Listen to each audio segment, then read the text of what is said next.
What if the reason you overspend has almost nothing to do with self-control? What if willpower, the thing everyone tells you to just have more of, isn't the real problem at all? Because here's the mystery. Millions of smart, disciplined, hard-working people swear every month that this will be the month they stop overspending. And then somehow the money is gone again. Not stolen, not lost, quietly spent. So the question isn't why do people overspend? The real question is, who designed a system where overspending is the default, and how do we all get pulled into it without noticing? To answer that, we have to rewind. Far back, before credit cards, before online shopping, before buy now, pay later. And the answer, when it finally clicks, might completely change how you think about money. For most of human history, overspending wasn't really possible. If you lived in the 1700s, you spent what you physically had. No credit score, no subscriptions. No one-click checkout. Money was tangible, slow, and painful to part with. You felt every coin leave your hand. But as economies grew, something subtle changed. Banks realized that lending wasn't just a service, it was a business model. Then came installment plans. Then charge cards. Then revolving credit.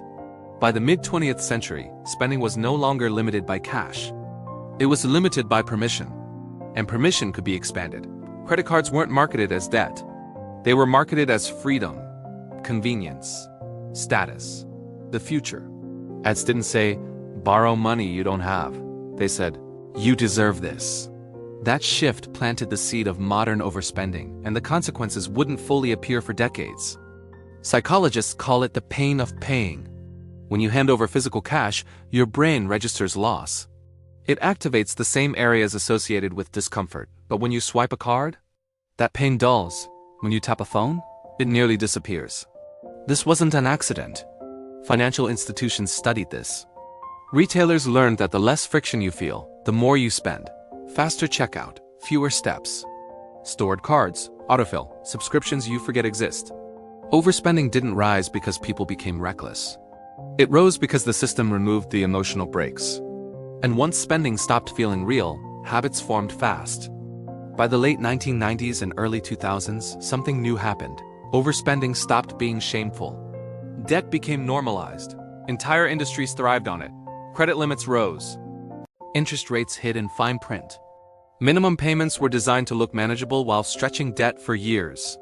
Then came the internet. Suddenly, spending wasn't even public. No cashier, no line, no moment of hesitation.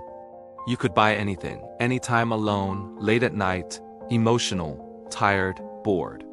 And here's the key cause and effect chain. Stress increased. Convenience increased. Emotional spending increased. Debt quietly ballooned. All while wages stagnated. People didn't notice the breaking point because it didn't arrive with a crash. It arrived with monthly statements. Every overspending story hits a moment where the numbers stop cooperating. The credit card balances creep higher. Savings disappear. Emergencies feel catastrophic. Money anxiety becomes background noise, constant, exhausting, numbing.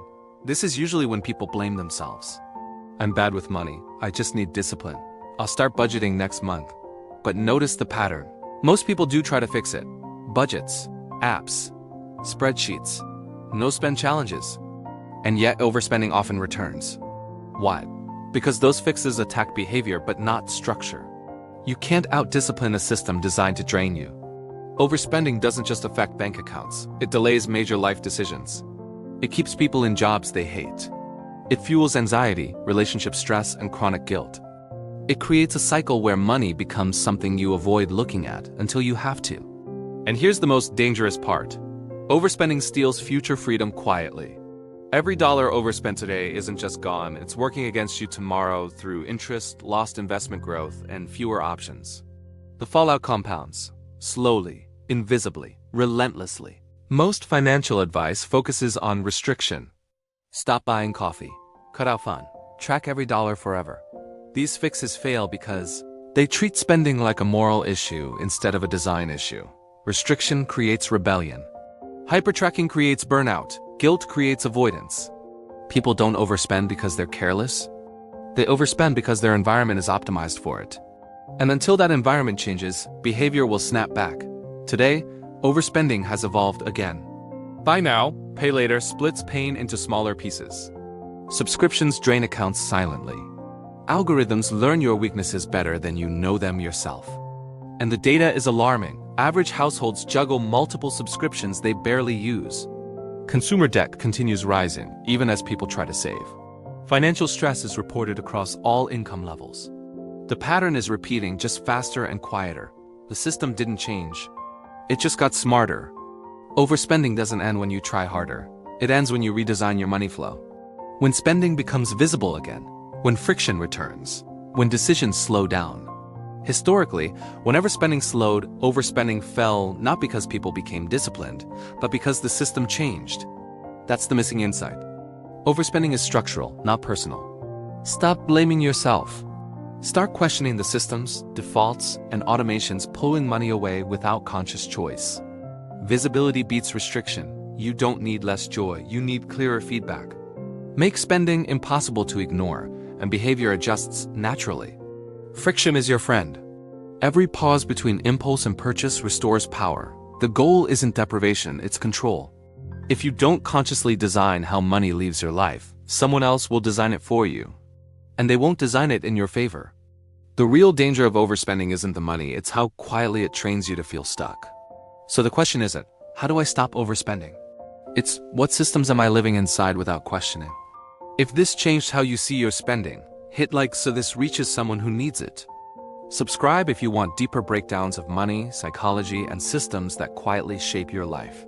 And comment below, what's one spending habit you now realize wasn't really about willpower at all? Because once you see the system, you can finally step out of it.